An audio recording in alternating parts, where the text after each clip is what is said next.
الحمد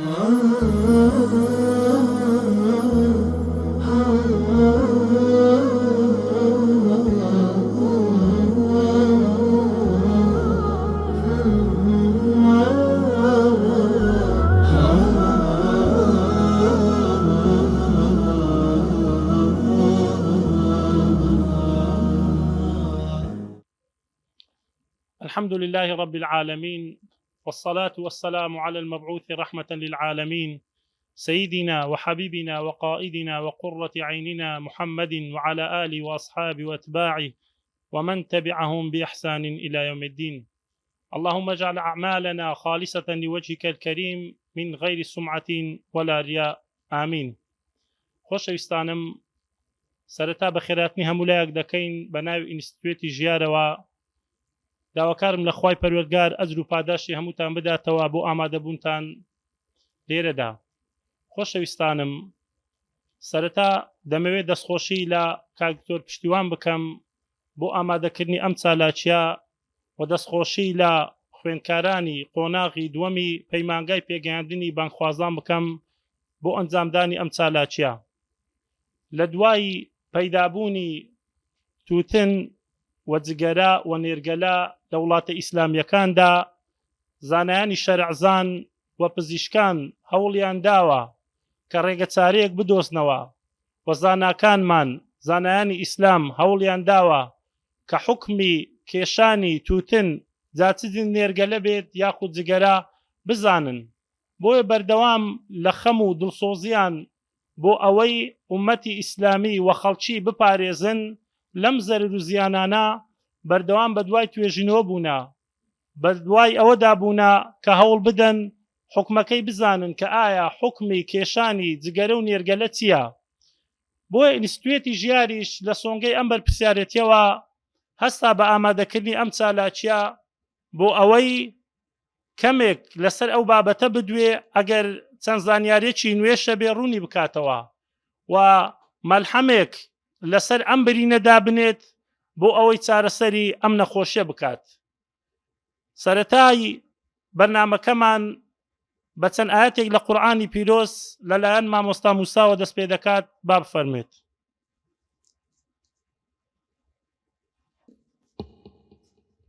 أعوذ بالله من الشيطان الرجيم. بسم الله الرحمن الرحيم. الذين يبلغون رسالات الله ويخشونه ولا يخشون أحدا إلا الله وكفى بالله حسيبا. ما كان محمد أبا أحد من رجالكم ولكن رسول الله وخاتم النبيين وكان الله بكل شيء عليما. يا أيها الذين آمنوا اذكروا الله ذكرا كثيرا وسبحوه بكرة وأصيلا. هو الذي يصلي عليكم وملائكته ليخرجكم من الظلمات إلى النور وكان بالمؤمنين رحيما. تحيتهم يوم يلقونه سلام وأعد لهم أجرا كريما. يا أيها النبي إنا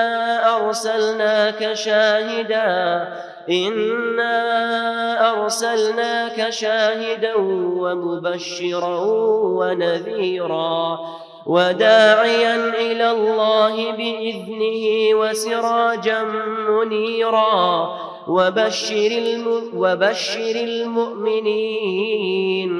وبشر المؤمنين بأن لهم من الله فضلا كبيرا. ولا تطع الكافرين والمنافقين ودع أذاهم وتوكل على الله وكفى بالله وكيلا. جزاك الله خيرا. خی پەروەردگار خاتە سەر تەرازوی چاکەکانت. داوا لە دکتۆر سلێمان دەکەین بەرپرسی لقی هەولێری ئینستیتوێتی ژیار بفەرمێت بۆ بەخێراتنی میوانەکان و پێشکەشکردنی وتارێک. بسم الله الرحمن الرحيم الحمد لله رب العالمين والصلاة والسلام على خير خلقه محمد وعلى آله وصحبه أجمعين أما بعد سرتا بناوي دستي كارجيري لقي هوليري انستيتيوت جيار بخيراتنكي قرمي همولايك دكم يا أخوة بخير بين ما مصطفى ريزكان قطابياني عزيز خواهي قورة پاداشتي همولايك بدتوا بەڕێزان حقت ئەگەر دیقەت بدەین لە یەکێک لە هەرە مەبەستەکانی ئاینی پیرۆزی ئیسلام کە پێدەگوترێ مەقاصدی شەریعە ئایا شەریعەت لە بۆچی هاتووە مەبەست و مەقصدی شەریعە چییە وەکو زانایان دەفەرمون جلب المصالح للعباد ودرء المفاسد عنهم کە ئەمە بەڕاستی زۆربەی زۆری ئەحکامی شەرعی خۆی لەو قاعیدە دەگرتەوە یان لەژێر ئەو قاعیدەیە جێی دەبیتەوە ئەویش ئەوەیە کە هەر بابەتێکی شەرعی هەر حکمێکی شەرعی یان ئەوەیە جلب المصالح للعباد یان ئەوەیە بۆ ئەوەی کە بەرژەوەندی بەندەکانی خوای گەورە بپارێزی چاکە و خێر و شتی باش بۆ ئینسان بچەسپێ یان ئەوەیە دەرء المەفاسد عنهم ئەویش ئەوەیە کە بڵێن مەفسەدە و زەرەڕ و زیان و ناخۆشی و نەخۆشی لە ئینسان دوور بختەوە یعنی هەموو مەبەستەکانی ئەحکامی شەریعە لەوە دەگرتەوە بۆیە بەڕاستی من لێرە ینی زۆر دەستخۆشیم لە بوو بەشی بانگەواز و بڵێن بەرپرسی بەشەوە جەنابی دکتۆر پشتیوان خوای گەورە پاداشیان بدێتەوە کە بۆ ئەم چالاکی ناوازەیە و دەستخۆشی لە یەکەی ئەو قوتابی بە ڕێزانە دەکەم کە بەڕاستی ینی بە هەماهەنگی لەگەڵ بەشی بانگەواز ئەم پێشانگەیانیان ڕەخساندووە خوای گەورە پاداشیان بدەتەوە کە ئەمە بەڕاستی ئەمە یەکە کە لەو دەردە کوشندانەی کە زۆر لە وڵاتانی ینی مسلمانانیش بەداخەوە کە تووشی بووە ئەویش مەسەلەی جگارە و نێرگەلە و ئەوانەیە کە بەڕاستی یعنی ئێمە ئەگەر باسی سەردەمانێکی زۆر نزیک بکەین بەڕاستی لە سەردەمی یعنی مناڵی خۆمان لە بڵێن هەشتاکان یان نەوەتەکان بەلکو تەنانەت لە سەرەتای 2000ەکانیش بەڕاستی یعنی ئەمە وەکو حالەتیش بەدەگمەن دەمان دیت بە تایبەتی نێرگەلە کە بەداخەوە کە ئێستا بوویتە دیاردەیەک ینی بوویتە دیاردەیەک بەڕاستی وردە تەشەنە دەکە و یعنی طبعاً هەمومان دەزانین کە زەرەری و زیانی چەند زۆرە لەسەر نەک تەنیا تاک بەلکو لەسەر خێزان و لەسەر کۆمەلگا بە شێوازێکی گشتی بۆیە یعنی من نامەوێت خۆم وەصفی ئەوە بکەم و باسی حکمی شەرعی و باسی حالەتەکەی ئەمە بڵێن بەجێ دێلین لە بوو ئەو بە ڕێزانەی کە لە وتەکانیان ئینشاءڵڵا ئێمەش جێ لە ڕادەگرین کە بڵێن ئەمە وەکو ئەوەیەک بوو ئەو خەلکانەی کە بەڕاستی ئالوودەی ئەو شتە زەرەرە و شتە خراپە بووینە بۆ ئەوەی کە وەکو چارەسەرێک بی ئینشاءڵڵا تەعالە خوای گەورە هەموو لایەکبان بپارێزی و خوای گەورە پاداشتی هەموو لایەک بدەتەوە جارێکی تر بەخێر بێن سەرچاو خوای گەورە پاداشتی کاکتۆر سلێمان بداتەوە بۆ ئامۆژگاریە بە نرخەکانی جگەرە بنێ بەلاوە پیسە ڕوخسار و ڕەنگت وەک نەخۆش سیسە خوددا حەڵاڵی زۆر بۆت داناوە تۆ بۆ بە دووکەڵ ژینت فەوتاوە ڕوخانی ژین و ژێرخانی ماڵە جیرفانت هەردەم چۆڵ و بەتاڵە داوا لە بەڕێز مامۆستا شۆڕش دەکەین بفەرمێت بۆ پێشکەشکردنی وتارێک لەسەر هۆکارەکانی کێشانی جگەرە و نێرگەلە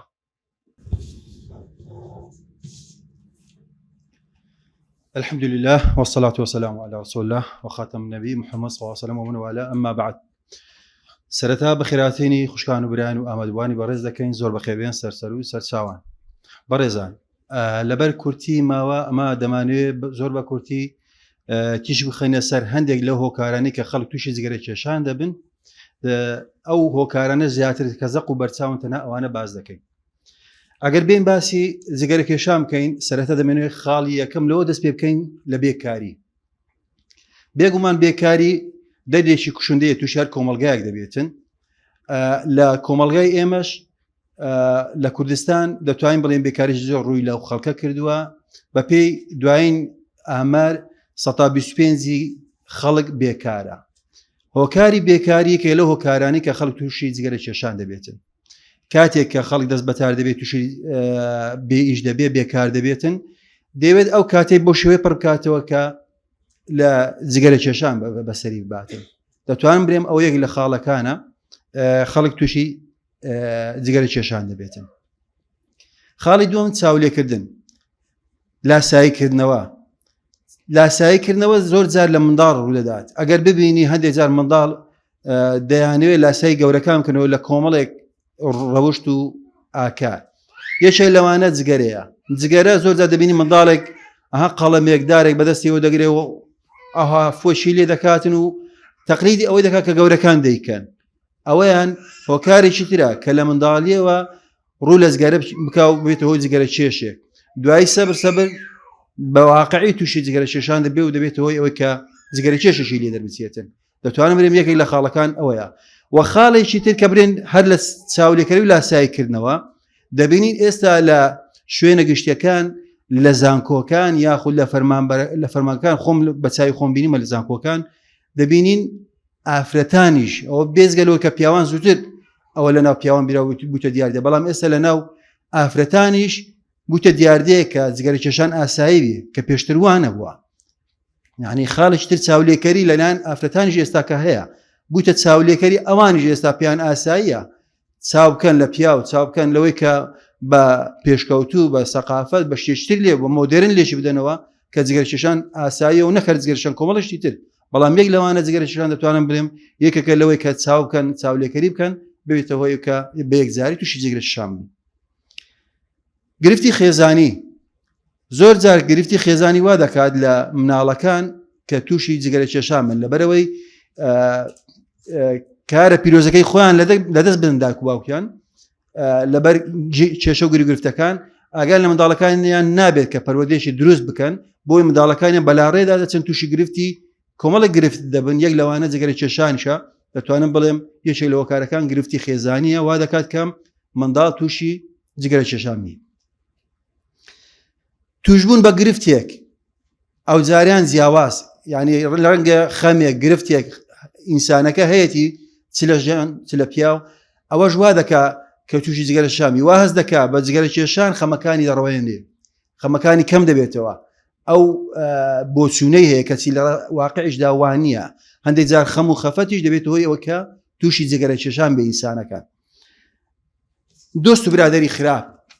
ئەنی ڕەنگە من جگەرە کێش نەبم بەڵام دۆست و برادری خراپ کە جگەرە کێشن وام لێ دەکات کە منیش جگەرە شێر دەرچم ئیدی بە هاوڕێتی بۆ ماوەیەک منیش تووشی ئەو جگەرە کێشان دەبووم کە برادەکەم هاوڕێکەم تووشی بووە. ئەوەش خاڵێکی دەتوان بڵێم کاریگەری خۆی هەیە بۆی کە ئینسانەکان تووشی جگەرە کێشان بن. مادەی سەرکەر لە هەر لەو جگەرەیدا هەیە کە پێی دەگوتێت نیکۆتین. ڕەنگە تۆ مەبەستە جگەرە کێشانی یەکجارەکی نەبێ ها برادەرەکە دەڵێ دیاڵە هەر بەبایکە ئەو بە باکردنە بۆ جارێک و دوو جار مادەی نیکۆتین لەو جگەرەدایە کە وا لێ دەکات لەگەڵ خوێنە تێکەر بیتن وا لێ بکاتن کە مدمنی ئەو مادەیە بی نیکۆتیمی زەستەت داوای بکاتن بۆ جارێک و دوو جار تۆ مەبەستت ئەوە نەبوو کە جگەرە بچێش و بێ جگەرە کێش بەڵام بۆ جار و دوو جار و سێن جار کە چەند بارەت کردەوە وا لێ دەکاتن ئەو مادەیە لە ناو جسمت تێکەڵ بێتن بە خوێنت وا لێ دەکات جگەرە کێشێکی ڕسمی لێ دەبچێتن. نەبوونی پلانی حکوومەت بەڕاستی حکوومەت وەکەوەی کە لە زۆر لایەن با بڵێن مالات نادا و کەمتەر خەمە یەک لەوانە نەیتوانیوە بە پێی پێویست بەرنامە ڕێژی بکاتن بۆ گەنجان یەک خاڵێک لەوەیە کە ناتوانیتن کە ڕێنمووی گەنجان بکاتن بۆی دوور لە جگەرە کێشان کە دەڵێن حکوومەت بەوەسمان لە وەزارەتی تەندروستیشە کە نەیتوانی ڕێنمایی تەندروستی باش پێشکەش بکە بۆی بەرچاوڕوونی بداتە بەرگەنجان و خەڵکان بەگشتی تاکو بتوانن دوور بن لە جگەرە کێشان یاخود وەزارەتی ڕۆشنبیری نەیتوانیوە پێی پێویست ئەو لایەنی ڕۆشنبیریەکان بتوانی وشاری خەڵک بکاتەوە لەوەی کە جگەرشان چەند زەر و زیانی هەیە. خاڵێکی تر کەم تەرخەمی لە یان ناهت دڵسۆزی لە بازرگانەکانمان بازرگانەکان لە بۆ بەدەستهێنانی لایەنی مادی کەم قازانجی شخصی و بەرژەوەندی تایبەتی خۆیان ویان کردووە کە بێ گوێدانە قازانجی بەرامبەر کە خەڵکە بەگشتی یاخود بە هەر هۆکارێک بی ئەوە جێناداتن ئەو تیزارەتە دەکا ئەو قازانجە بەدەست بێنێت بۆی قازانجی باز بەدەست بێنیتن جێناداتن بەوەی کە چەند زەر و زیانی هەیە خەڵک چەند ژیرۆدەی دەبێتن ئەدی ئەو قازانجە مادی خۆی لەبەر چاو دەگری بەبێ لەبەر چاوکردنی قازانجی خەڵکی تر. کافتریا و گازینەوەکان کافتریا و گازینەوەکان یەکجار هۆکارێکی سەرەکی زۆرن چونکە ئەوانن کە بە هەر شێوە جگەرە و نێرگەلە دەڕازێنەوە بە تام و بۆنی جۆرا و جۆر یاخود تێکردنی هەندێک مادەی معتاد بە جگەرە بەو نێرگەلەیە کەوا دەکات ئینسانەکە ئاگاداریش نەبیتن لە کاتێکی جگەرە خۆرێکی وایە هەست دەکات کە معتادی و جگەرەیە بووە ئێدی وای لێ دەکاتن کە جگەرە خۆرێکی لێ دەربچێ و ببیتەوەی ئەوەی کە کۆمەڵی زەر و زیانی بەدەست بێت لەبەر نەبوونی کات بە کۆتی ویستم ئەو خاڵانە بخەمە ڕوو هیوای سەرکەوتان دەخوازم زۆر سپاس وصلى الله على سيدنا محمد وعلى آله وصحبه وسلم. خی گەورە پاداشی مامۆستا شۆڕش بداتەوە. دەچێ هەر جێگا لێت بێزار دەبن بەم بۆنە پیسا هەراسان دەبن بەسە فڕێیدا ئیتر واز بێنە ژیانی خۆت و خەڵک مەفەوتێنە مایەی نەخۆشی و هۆی سەرەتانە یا ساخکراوی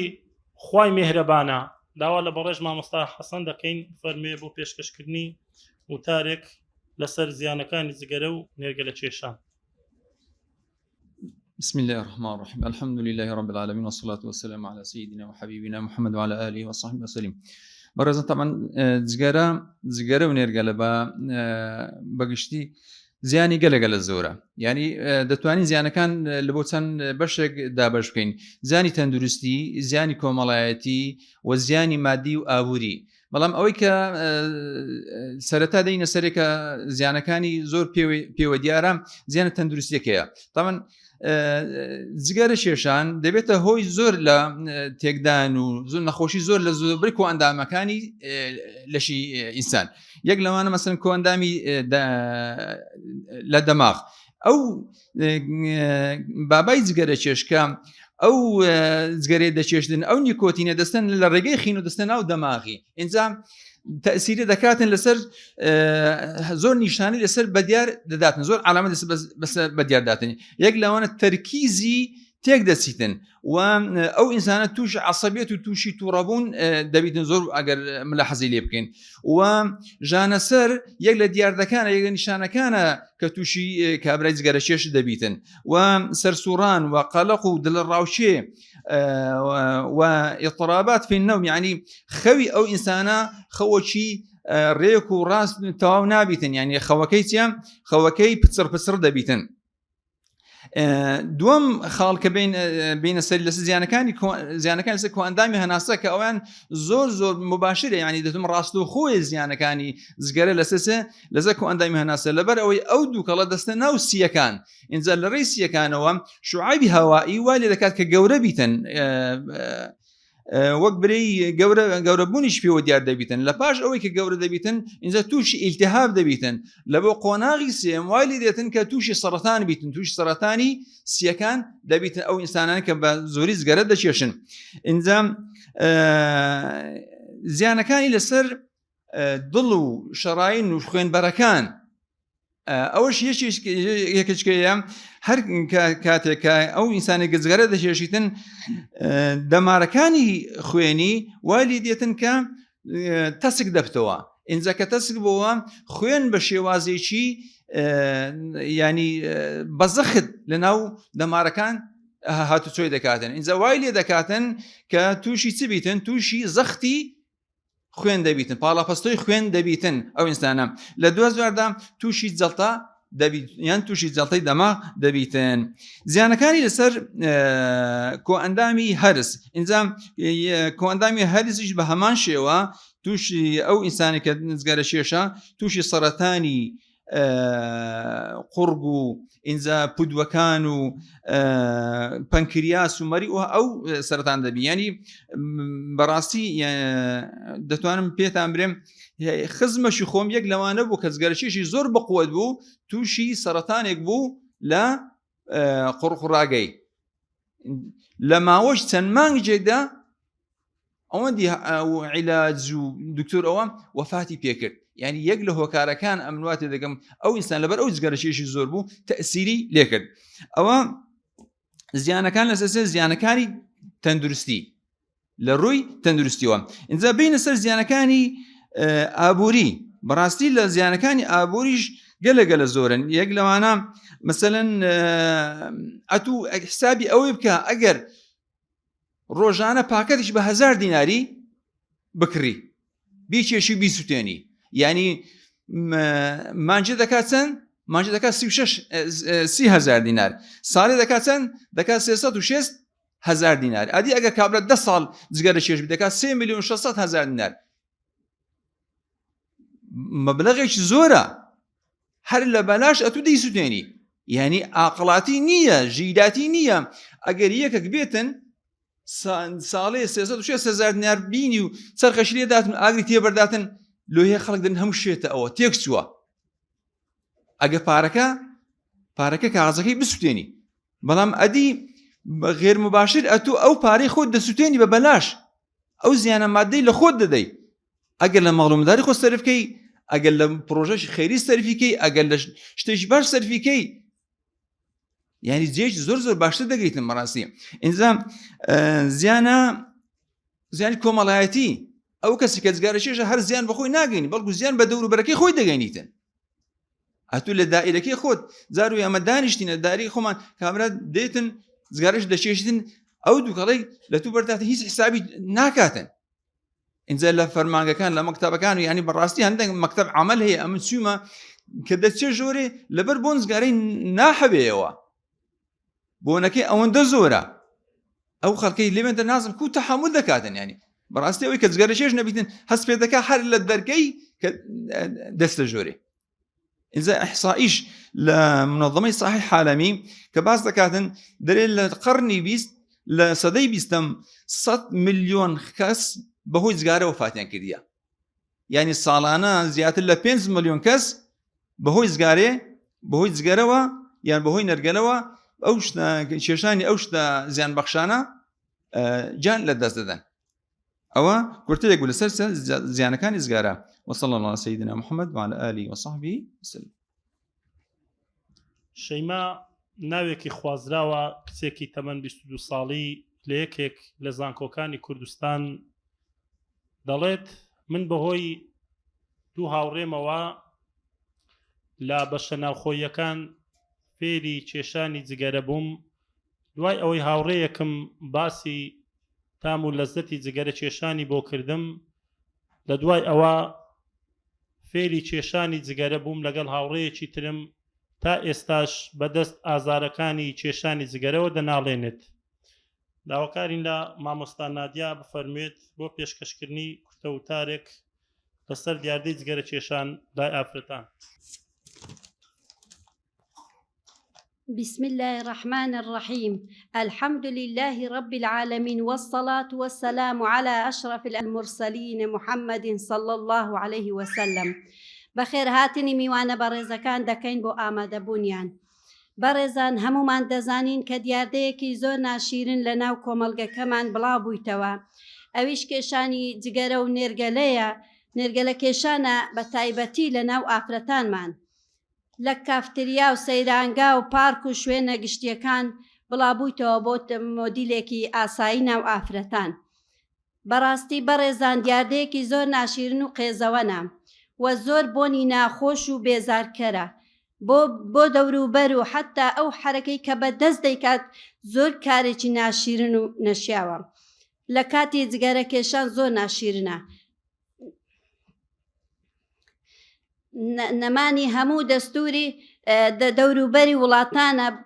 بۆمان هاتووە کەی باپیرانمان دەیانزانی نێرگەلە چییە و ئەگەر بۆ پیاوان جارێک ناشیرن بێت بۆ ئافرەتان دوو جار ناشیرنە بەڕێزان هەمومان دەزانین کێشانی جگەرە و نێرگەلە گوناهێکی زۆر گەورەیە بە تایبەتی بۆ ئافرەتانمان چونکە ئافرەت کۆمەڵگەیەک پەروەردە دەکات نەوەک کۆمەڵگەیەک بڕوخێنێت و زۆر چاکیش دەزانێت حرامە و زیان بەخشە بە کۆمەڵگە دەگەینێت و تووشی چەندین نەخۆشی وەک جەڵتەی دڵ و مێشک و نەخۆشی شێرپەنجەی سیەکان و نەزۆکی دەبن لەلایەن پیاوان و ئافرەتانەوە وقال تعالى ولا تلقوا بأيديكم إلى التهلكة وقال صلى الله عليه وسلم لا ضرر ولا ضرار ئافرەت نیوەی کۆمەڵگایە دەبێت بە شەرم و حیا بێت وقال صلى الله عليه وسلم إذا لم تستحي فاصنع ما شئت وآفرەت بریتە لە جوانی و بۆنخۆشی و ناسکی و پاک و خاوێنی ئافرەت زۆر گەورەیە منداڵ دەهێنێتە سەر دنیا کۆمەڵگەیەک لە ژێر دەستی پەروەردە دەکرێت ئەگەر ئافرەت جگەرە کێش بێت یان نێرگەلە کێش دەبێت ئەو کۆمەڵگەیە چی لێ بەسەر بێت چی لێ دەربچێت وڵامەکە بۆ ئێوەیە خوا گەورە پاداشتی خاتون نادیە بداتەوە داوا لە مامۆستا نیشتمان دەکەین فەرمێت بۆ پێشکەشکردنی تارێک لەسەر چارەسەر بسم الله الرحمن الرحيم والصلاة والسلام على نبينا محمد وعلى آله وصحبه أجمعين بابتي همروم بابتي چارەسەری جگەرە کێشان و نەرگیلەیە چۆن چارەسەری بکەین هەندێک بابەت هەیە یەکەم جار ئێمە بزانین چۆن ئەو ژەهرە لە سیەکانی جگەرە کێش دەرکەینە دەرەوە چەند هۆکارێک هەیە بەحسی یەکەم ئەڵێ من ترك شيئا لله عوضه الله خيرا منه فكيف حين يترك حراما هەر چ شتێک لە پێناوی خوا ئەگە وازی لێبێنین خوای گەورە قەرەبوومانەکاتەوە بە باشتر هەندێک گەنج هەیە کە لەو سەردەما قسەی لەگەڵەکەی ئەڵێ نەرگیلە زەرەری کەمترە لە جگەرە عولەما لەو سەردەمەی ئێمە کەشیان کردیتەوە ئثباتیان کردیە بە ئاگاداری ئەو خاڵە بین چەند زن مهمە هەر کەسێک کە لێتان پرسێ ئەو قسانی پێ بڵێن 45 دقیقە 45 چرکە لە نەرگیلە خواردن بکێشێ ئەکات 6 جگارەی خواردیە 45 چرکە لە نەرگیلە معنای وایە 6 جگەرەی خواردیە چەند چارەسەرێک هەیە بەڕێی علمی چۆن چارەسەری خۆیەکە کە واز لە جگەرە کێش بێنێ جگارە بێنێ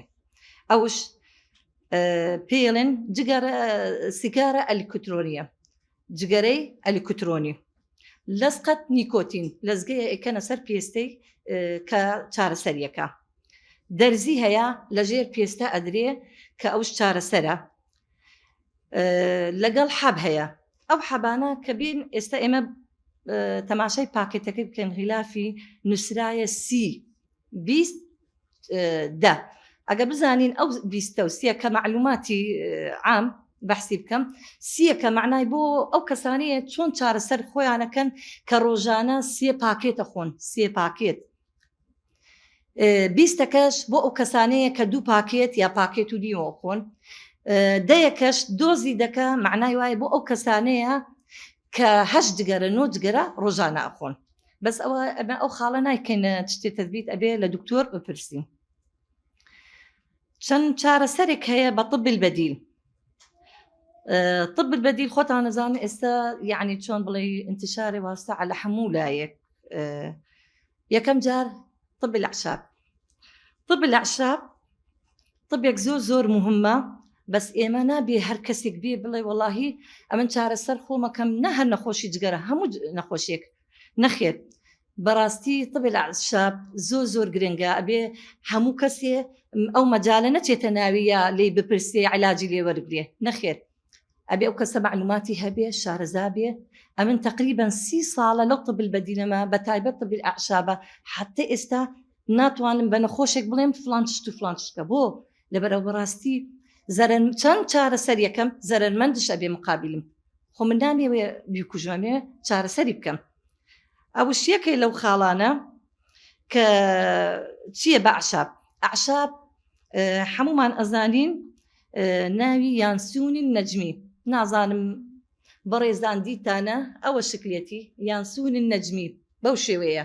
پێڵێن یانسوونی نەجمی لەبەر ئەوە شکلی وەکو ئەستێرەیە ئەو یانسوونی نەجمیە تاقیم کردیتەوە لەسەر ژنێ ناپیاو بێجگەڵە جگەرە کێش بێ ئەوانەی دەرمان زۆرە خۆن ئەوانەی احتقانی لە سینگیان هەیە ژەهراویە سینگیان سیەکانیان ژەهراویە چۆن چارەسەرێکن بەو یانسوونی نەجمیە دۆزی ئەو سێدانەتان دیە سێدانەیە دوودانە لەو یانسوونە وەرەگرین ئەی خێنێ ناو دەممان ئەی جاوێ ئەو چارەسەرە بەس بۆ جگەرە کێش نیە بۆ هەموو شتێکە بە تایبەت بۆ مامۆستایانی بەڕێز ئەوانەی مەلانە قورئانە خوێنن دەنگ سافە کاتەوە زۆر دەنگشی یعنی پاکە کاتەوە ئەمن تاقیم کردو لەسەر ئەو ژنە 25 ساڵە ئەو ژنە عیب نەبێ عەفۆن لەو وشەش کە ئەڵێم بەڵغەم یا احتقانی لە سینگەیە ئێمەش خۆمان نەزانین جگەرە کێش یان جگەر ئەوانەی نەرگیلە ئەخۆن سینگیان احتقانە پڕی ژەهراویە سمومی تێدایە کە ئەوە ئەخۆی دەنگ سافە کاتەوە بەڕاستی سوودی زۆری لێبینی وتی تقریبەنەوە 2 ڕۆژە خۆم بە جوانیش ناخۆم هەستم کرد دەنگم ساف بوویتەوە هەستم کرد سینگم پاکتر بووە استراحەتش کردیانە لەسەری ئەوە دەمش پاکە کاتەوە ئتیهاباتش ئەکوژێ بێجگەلە ئەوە بۆنی خۆششی هەیە ئەوە ئێمە ئەوە بەنسبەی یانسوونی نەجمی بەس خاڵێک هەیە بێ ئاگدار بین ئەو یانسوونی نەجمی کەوکو پێتانم وت یعنی هەر لە خۆتان و استعمال نەکەن وەرنە لای کەسێ شارەزابێری ئەو یانسوونی نەجمیە 3 دانە یا 2 دانە بخە ناو دەوت ڕێگای ترش هەیە ئەتوانی 3 دانە لەوە بخێتە ناو گڵاسێ ئاو گەرم یەک مڵاکێ هەنجێن بکەمە سەریە ئەنجە دوایی بانیە دەین کە بانماندا تقریبا 20 دقەیە 4 سەعاتێ ڕائەوەستین حتا لەبەر ئەوە زیوتە تەیارەی تێدایە ئەو زیوتە خۆی سوودەکەی چیە لە زەیتەکەیتی ئەو زێتە کە بفڕێ لە هەوا ئسفادی لێ ناکەین لە دوای 4 سەعاتێ بێ ئەوەش حتا توانی بخێتە دەمت بیجاوی احتیادیە کە ئەی خۆی ڕۆژانە 2 جار ئەگەر ئەکەیتە ڕۆژانە 2 جار 2 دانە لەوە بخۆ 2 پێش دانی بەیانی 2 پێش ئەوە بخەوی بەس ئەو یانسوونی نەجمیە ئاگدار بن ئەگە هاتن کڕیتان لە بازار پێڵەن یانسوونی نەجمی سینیەکە سام نییە یابانیەکە سامە ئاگدار بن سموم وتیایە بڵێ سینیەکەم بدێ ئەو بەنسبەی ئەعشاب بەنسبەی هەندێک خواردن هەیە طبیعیە استخدامیەکەین ئەوش ئەتوانین سودمەند بێ لێ ئێستا دوایە ئینشاءالله باسیەکەین ئیحاء ذاتی چەند کەس لێرە بەڕێزان ئەزانی ئیحاء ذاتی چێیە با دەستی بەرز کاتۆ بڵێ ئیحاء ذاتی چییە یعنی معنای کەستان ئەزانن ئیحاء ذاتی ئیحاء ذاتی وەکو ئەمە بە طب بەدیل استخدامیەکەین زۆر ڕێگایەکە سوودمەندە بۆ هەموو چارەسەرێ بە تایبەتەوانێک کە ئابیان هەیە نەخۆشی دەرونیان هەیە نەخۆشی وەکو بڵێ ئەوانە جگەرە کێشن وەکو چۆن بڵێ تەبی دکتۆری پسپۆری نەفسی چۆن دێنێ نەخۆشەکە ئەخەوێنێ چەند شتێک هەیە بۆی بەحسەکە فلان چ فلان حتا عیلاج ئەکرێ ئەوەش زۆر بەسوودە طبعاً حجامە کەڵە شاخ هەمومان نەزانین کەڵە شاخ لەو ئێستا لەو فترەی ئێمە چەند بەسوودە بۆ کەڵە شاخ بەسوودە یەکەم جار مەناعەم بەرزەکە بۆ ئەوانەی جگەرە کێشن یا نەرگیلە کێشن ئەگەگەیانوێ چارەسەر خۆیان بکەن بە کەڵە شاخ نقطەی هامەیان پێنە ئەڵێ لە یافوخ ئەلێرە نقطەیە ئەو نقطەیە لەگەڵ 2 نقطەی لە پشت ملە پێڵەن C7 چکون ئەو نقطانە بەڕاستی ئەو نقطانە مەناعەی جسم ئەگەر کەڵە شاخت کرد هەر ئینسانە طبیعیە من زوو ئەیکەم حتى بۆ دەمچاو مەکەم زۆر استفادەم لێ کردیە بۆ جەستەی ژەهراوی یان سموم لە جسمت بێ یان نەخۆشیە تەماشاکەی لە C7 کە کەڵەشاخت کرد هەمووی دەرەچێتە دەرەوە ئەو مقابلە سراحەتەکە بە تایبەت ئەوانەی جگەرەکێش بن یەک عفو یەک کووپێکش ئەلێرە ئەکەن لەبەرەوە ڕێئەکانی سیەکانی لە ژەهر پاک بێتەوە. سۆجەک چی ئەزانە سۆجەک چێە بێ زەحمت چی ئەزانە سۆجەک چێە لە یوتیوب زۆر بەحسەکرێ خەریتەی ناو دەستە سۆجەک خەریتەی ناو دەستە عفو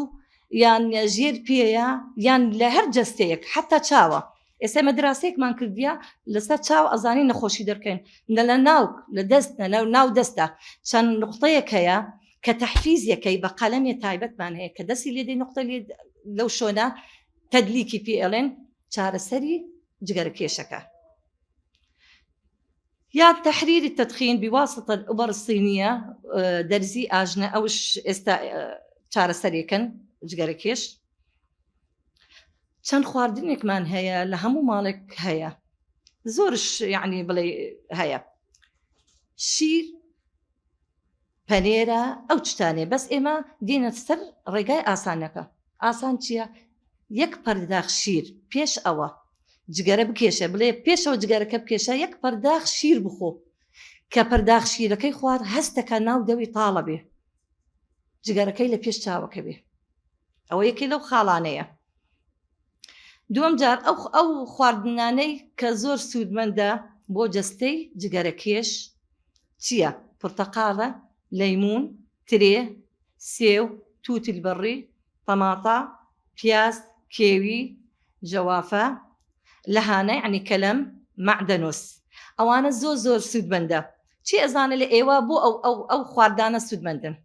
لەبەر ئەوە دەوڵەمەندە بە فیتەمین سی بۆ دامن ئەوانەی ئەڵێن مەناعەت بەرزکە بە فیتەمین سی دکتۆر ئەڵێ خاستەن ئەو کەسانێک کە کۆرۆنەشیانەیە یا جگەرە کێشە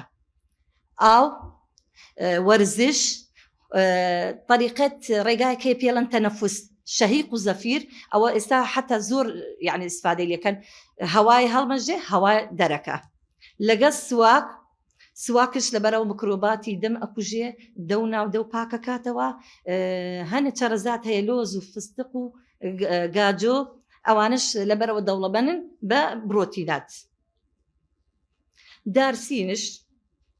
دارسین ئەتوانی دارسین بە شێوی بنیشت هەیە ئەگەرش ناتوانانی بنیشتێ بکە دەوت دوو لەو یان سوونە بخە سەر بریشتەکە و بیجاوە ئەو زۆر سودمەندە. هەندێک خوێ پێشەوە جگەرە بخوا بە ئاستەم خوێ بکاتە سەر زمانی کە بخاتە سەر زمانی هەستەکە بەتاڵی جگەرەکە پێشەوە با کاتەکەمان زۆر کەمە دوو خاڵێک هەیە بەحسێکەم بە سەری ئینشاء الله ئەوش ڕۆژانە دوو سێو بخۆ زۆر باشە یان سێ جار عسیر تەماتە بخۆ ئەوە بۆ ئەوانەی جگەرە کێشن نەرگیلە کێشن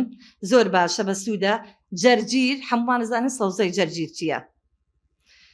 والسلام عليكم ورحمة الله وبركاته. ئەی گەورە پاداشتی خوشکەنیشتمان بداتەوە داوا لە بەڕێز مامۆستا شاکر دەکەین فەرمێت بۆ شێڕانەوەی چیرۆکێکی واقعی. السلام عليكم ورحمة الله وبركاته. بسم الله الرحمن الرحيم والصلاة والسلام على سيدنا محمد وعلى آله وصحبه أجمعين. الحمد لله الذي أحل الطيبات وحرم الخبائث. الحمد لله الذي قال في كتابه الكريم المبين إن الله يحب التوابين ويحب المتطهرين. بلى أما بعد بابت أمال سر توبة دارية هلبت بطيبت توبة داري جيجارة كيشاندني هجر بو يكي ظالم توبة هبي هجر بو يكي مرتشي توبة هبي هجر بو يكي مرابي توبة هبي هجر بو يكي فاسق توبة هبي هەگەر بۆ یەکی دز تۆبە هەبی هەلبەت بۆ یەکی چگارەکەیژی تۆبە هەیە بەلێ هەگەر مادەم بۆ یەکی کافر تارک سەڵات بی حتى تۆبە هەیە ئەگەر ببی مسلمان وەکە پێخەمبەرێ ما عليه الصلاة والسلام دفەرمێت التائب من الذنب كمن لا ذنب له بەلێ هەگەر ئەم بێژن یەکی نەموسڵمان ji bilî مسلمانان تۆبە بکێ واز لێ بینێ مەسەلە تا چگار کێشاندنێ هەگەر جارێکی پێویستە ئەو کەسەی نەموسڵمان چگارێ واز لێ بینێ کەسێ مسلمان پێویستە دوو جارە لەسەر وی ئەرکە ئەو چگارە کێشاندنێ واز لێ بینێ رب العالمين دفرميت يريد الله أن يتوب عليكم ويريد الذين يتبعون الشهوات أن تميلوا ميلا عظيما رب العالمين جل جلال الله چشم دخوازه چش إنسان مسلمان دخوازه هر رب العالمين جل جلال الله دخوازه إنسان گنهكار تاوانبار يكم جار بسرائي أو كسي چگاركيش واز لي بينه وري لسر ريكا توبداريه وري لسر ريكا ذكر عبادته وطاعته وخاوين كردنه از نابجم أو كسي چگاركيش چەند زەرەرێ طبی هەنا و ساغلەمی هەنا و تەندروستی هەنا لەبەر ئەو کەس و خۆ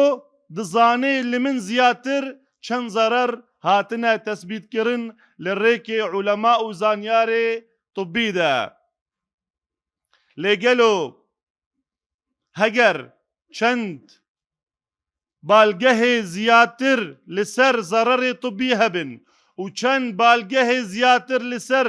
تحريم بل وك شبه إجماع لسر تحريما چگاري هبن حتى هجر هندك رأي شاذ هبن دي مسألة تحريما چگاري ده لزياتر ونيزكتر تحريمي چگاره وكي علماء دبيجن شبه إجماع لسره هجر زورتر وزياتر منظمات وهيئات دولي وعالمي وجيهاني لسرج بسلتي چگاره كيشاندني وازلي إيناني راوستانه ومشروع بروجي وعي وروني كردني مسألتي زرارة چگاره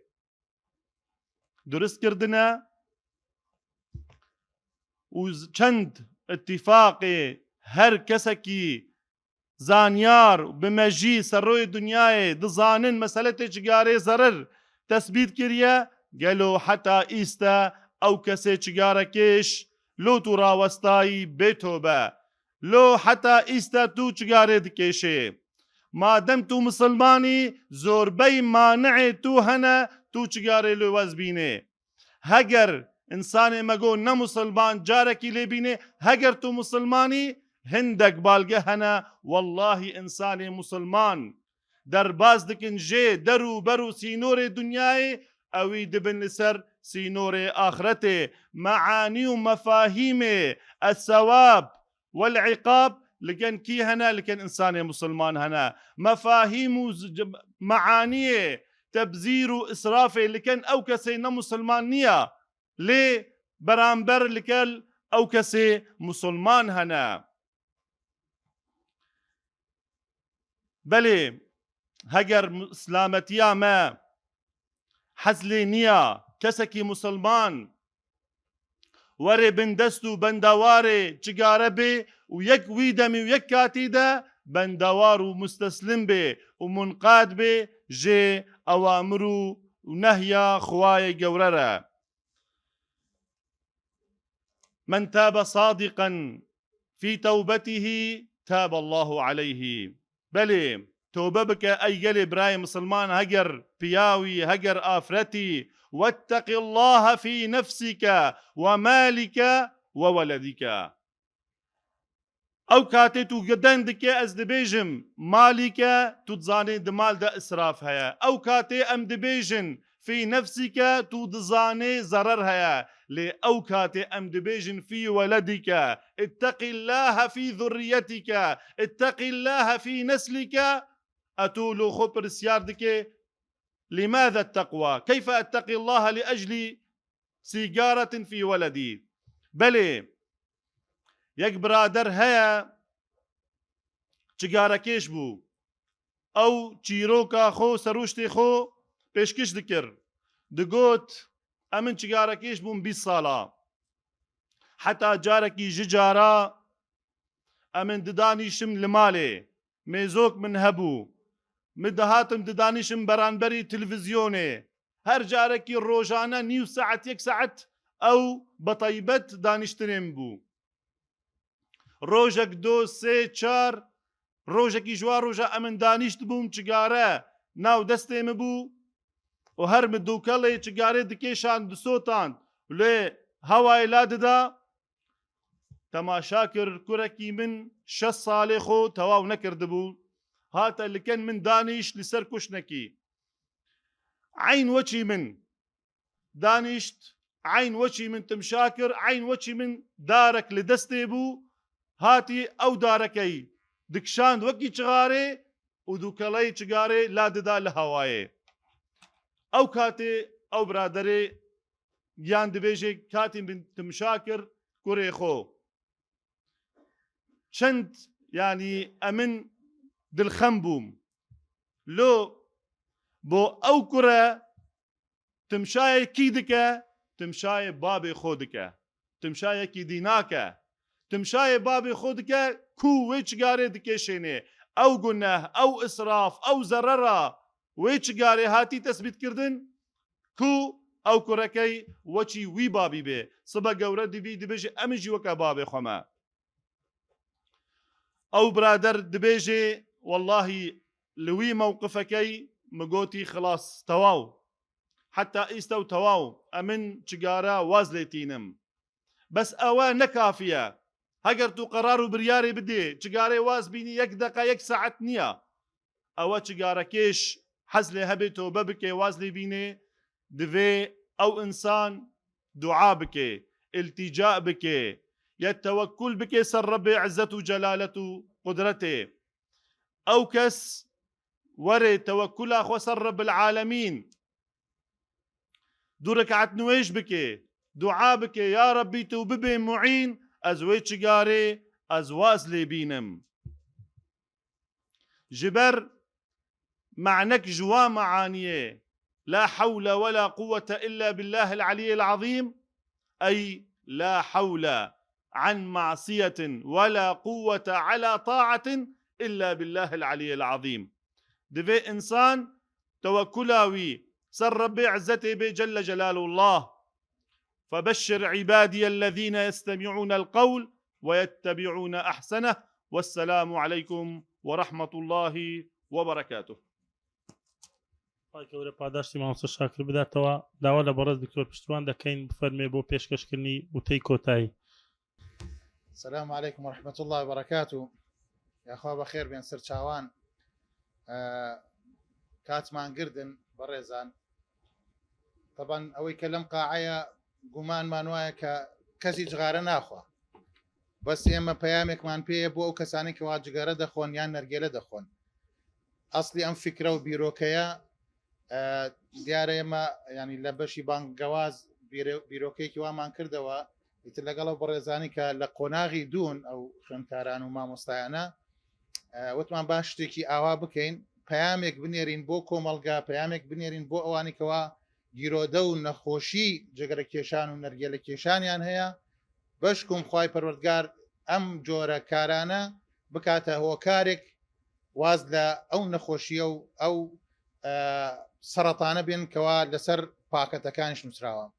خۆشەویستان من پێشەوەی پێم بۆیرە چوومە دوگانێکی نەرگێلە بەم شکڵەوە زۆر پێی سێر بووتی فەرموو مامۆستا دەخواتی سە شتێکەکەم ینی بەس ڕوژی خۆش بوو و دەترساش وتم نەرگێلت هەیە وتی نەرگێلە دۆ چیە مامۆستا وەڵام نەرگێلەیەکی شکاوم دەوێت تم بۆی گومانم لێ نەکا بڕێ مامۆستا بەم هەیەتەوە نێرگەلە دەخوا وتی وەڵایی بەداخەوە نییە ئەیوتم ئەی پاکەت بەس هەرزانترین پاکەتم دەرێ وتی وەڵای ماوەسە ئەو پاکەتە هەیە بە 500 بە 500 دەوتم باش دانێکم دەرێ بەستم ئەوە بزانم من جگەرە ناخۆم کامیرەکەتیش دوای لێ نەدەی کاکە بڕێ مامۆسای هاتووە و جگەرە بخوا ئەوانە تی مامۆسە با لەسەر منیش بێ یعنی زۆر ڕێزی کرد یعنی وتی با لەسەر من بێ پارەکەشی مەدا بزانێ یعنی ئەو کەسانش کە لەوێن یعنی خەڵکی باشن بەڵام سبحان الله لیان تێک چووە خی گەورە هیدایەت مامدا هیدایەتی ئەوانیش بدات جا خۆشەویستانم پاکەتێک بە 500 بێ لە هەندێک شوێن شاڵێن بە 250 ئەمە هۆکارێک نییە لە هۆکارەکان کە مامۆسا باسی کرد کەوا ئاها بڵاو بێتەوە منداڵێک هەر دەبین لە جادەکان منداڵێک ئەوەندەتانێ گیرۆدەی ئەمە بووە یان ئافرەتێک بێتە سوۆسیال میدیا و شانازی بکە بۆەوە کە جگارە دەخوا ینی ئەمە بەڕاستی نەخۆشیێکی گەورەیە ڕاستە ئەم کۆمەلگەیە نەخۆشی گەورە گەورەشیەیە بەڵام ئەمە نەخۆشیێکی گەورەیە ئەنجا بۆیە ئێمە وەکو بانخواز وەکو مسلمانێک پێغەمبەر عەلەیهی سەڵات وسەلام پێمان دەفەرمێ بەلیغوا عنی وەلەو ئایە یعنی گەیاندنی ئەم ئیسلامە بە خەڵک اینجا چۆن ئەو کەسەی کەوا تووشی سەرەتان و نەخۆشی و چەندەها نەخۆشی دەبێت کە مامۆسایان باسییان کرد